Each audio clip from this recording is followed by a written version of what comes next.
Good evening, everyone.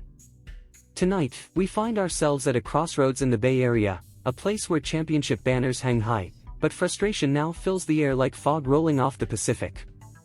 What was once the NBA's gold standard has become a puzzle with missing pieces, and in the middle of it all stands a team rich in talent, history, and expectation.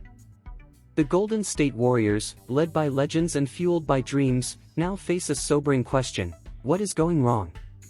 This was supposed to be a turning point.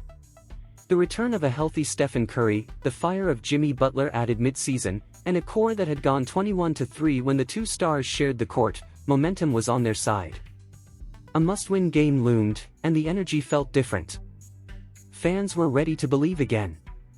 The math made sense. The chemistry was undeniable. The playoffs, once a far-off hope, were within reach. But what happened instead was a collapse that has shaken the belief system of Dub Nation to its core. The game against the San Antonio Spurs wasn't just another loss. It was a revealing moment, a turning of the mirror toward a problem that's been brewing all season. Despite Curry scoring 29 points with 6 deadly threes and Jimmy Butler adding 24 with a performance full of grit and intensity, the Warriors stumbled, no, they crumbled, under pressure. And the spotlight didn't fall on the players. No, this time, it shone bright on head coach Steve Kerr.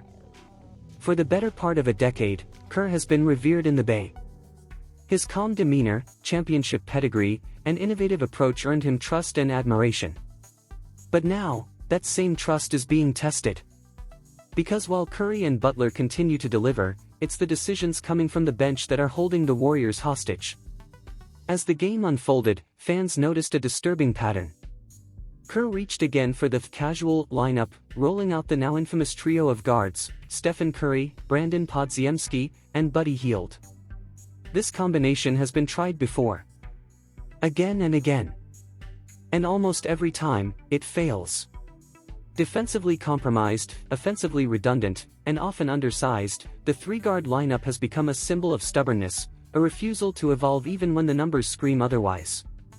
Buddy Hield, once a spark plug off the bench, was given an extended runway. He logged nearly 30 minutes before the fourth quarter, eerily reminiscent of the painful loss to Dallas where the same overuse led to disaster. Hield, who finished with just 4 of 13 from the field and 2 of 8 from beyond the arc, struggled on both ends. His defense was porous, his shooting inconsistent, and his legs visibly weary. Still, Kerr kept him on the floor. It wasn't just about who was on the court. It was about who wasn't. Trayce Jackson-Davis had shown promise the night before, putting in a performance that sparked excitement and hope. His limited minutes in this game were impactful. When the Warriors gave up a 22-3 run to the Spurs, it was Jackson-Davis who came in and helped stop the bleeding. He brought energy, size, and presence. The team stabilized. The run slowed. And then, in a moment that left fans shaking their heads, Kerr pulled him out. 3 minutes. That's all he got. 3 minutes of impact basketball, and then he was gone. The Warriors closed the first half and the final stretch of the game with small ball lineups that lacked defense, rebounding, or any kind of interior presence. It was a decision that defied logic and history.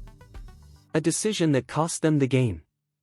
Jonathan Kuminga, another rising star, had his own struggles in the fourth quarter. He wasn't at his best. But when Kerr decided to sit him, fans expected a correction, a move toward balance. Instead, Hield was subbed back in. Not a forward, not a center, but the same guard whose struggles had already tilted the game in the Spurs' favor. The final lineup? Curry, Hield, Podziemski, Moses Moody, and Butler. 5 players, none taller than 6 feet 7 inches, and not a true big man in sight. San Antonio saw the weakness and went for the throat. They spaced the floor, moved the ball, and generated wide-open looks possession after possession. They attacked the mismatches. They hunted Hield. They exposed the lack of rim protection.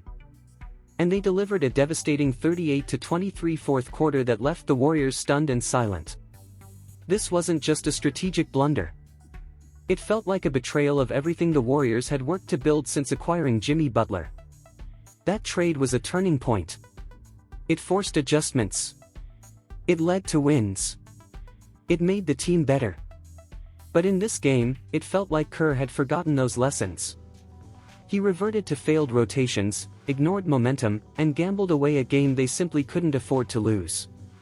And this isn't the first time fans have felt this way. All season long, Warriors faithful have watched in disbelief as Kerr leaned on rotations that didn't work, benched players who were performing well, and dismissed concerns with a shrug. After a crucial loss earlier this season, Kerr joked about going home to watch The White Lotus. The comment was meant to be lighthearted. But in moments like this, it's hard to laugh. Because now, the Warriors are on the brink. A team with Steph Curry, still playing at an All-NBA level, and Jimmy Butler, a proven playoff assassin, is fighting just to stay in the postseason picture. The Western Conference is ruthless. One game can swing everything. And losing a game like this, in this way, may be the difference between making a run and missing the dance entirely. There's an elephant in the room now, one fans are no longer afraid to point at. Should Steve Kerr still be the one making these decisions? Is it time for new leadership? Around the league, coaches have been fired for less. Look at recent seasons. Talent-rich teams who fell short didn't get the benefit of nostalgia. They got new voices. New ideas. New direction. And that's what this is really about, direction. This Warriors team is still full of promise. Curry is still Curry. Butler brings edge and experience. Kuminga is blossoming. Moody has developed. TJD is proving he belongs. But they need someone to lead them boldly. They need rotations that make sense. They need trust in the hot hand, belief in youth, and accountability at the top. This loss to the Spurs wasn't just one bad night. It was a symptom of something deeper. A refusal to adapt. A resistance to change. A misreading of the moment. And as the final buzzer sounded, the heartbreak in the stands said it all. Fans weren't just upset, they were tired. Tired of watching brilliance wasted. Tired of hoping the next game would be different. Tired of seeing Steph Curry carry the weight, only to watch poor decisions erase his magic. This team has too much talent to be in this position. This isn't a rebuild. This isn't a team of scrappy underdogs hoping for a miracle. This is a team built to win now. And when coaching decisions directly sabotage that goal, someone has to answer for it. What happens next will define the season. Maybe even the era. Will Kerr respond with humility, recognize his errors, and make the necessary adjustments? Will he reward players who earn their minutes instead of clinging to veterans whose time has passed? Will he rise to meet the urgency of this moment, or will the Warriors continue to stumble in games they should dominate? Because the window is closing. Steph Curry won't be playing forever. Jimmy Butler didn't join this team to be part of a late-season meltdown. And the young guys? They need real minutes and real mentorship if they're going to be part of the next great Warriors chapter. Everything is still in front of them. The playoffs. A chance to make noise. The opportunity to prove that this team still has greatness left in its veins. But the clock is ticking. And time, as every fan in the Bay knows, waits for no one. This is more than just a game. It's a gut check. It's a line in the sand. And how the Warriors respond, how Steve Kerr responds, could change everything. Because in this league, potential means nothing without execution. Talent can only take you so far. At some point, coaching becomes the difference between surviving and thriving.